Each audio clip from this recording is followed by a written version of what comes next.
Hello, I'm Paddy from Creative Media. Welcome to my workshop. It's a bit of a squash in here, it's very small. I'm doing a sort of follow-up on this Tacklife PID04a hammer screwdriver drill with a cord, which I was so pleased with when I bought, and not so pleased with now because it's on a bit of a go slow.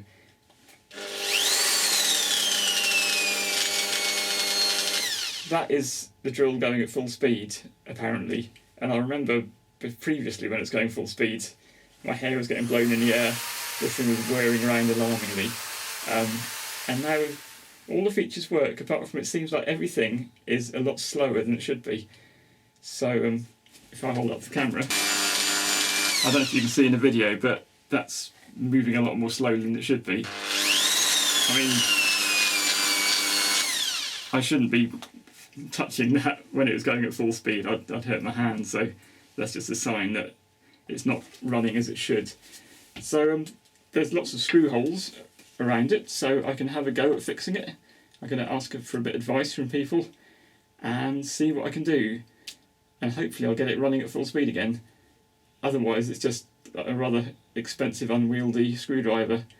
So yeah, not so good marks for the Tacklife after all.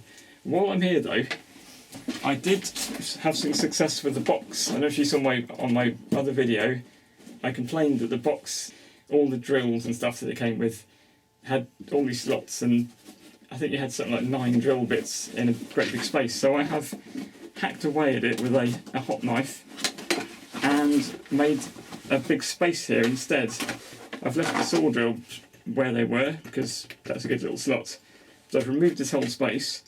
These are all the drill bits that came with this drill, just in a small bag, which means I've got space for a load more drill bits there, and a load of screwdriver bits, and I've used some string to hold them all in. It's a bit of a bodge, like most things I do, but it means you can carry a lot more in one box, and you can also get hold of the drill more easily. And if you remember from the other video, you had to kind of use one drill bit to lever the other ones out of the slots because they were stuck in so hard. So that's enough for now. Thanks for watching, and see you next time.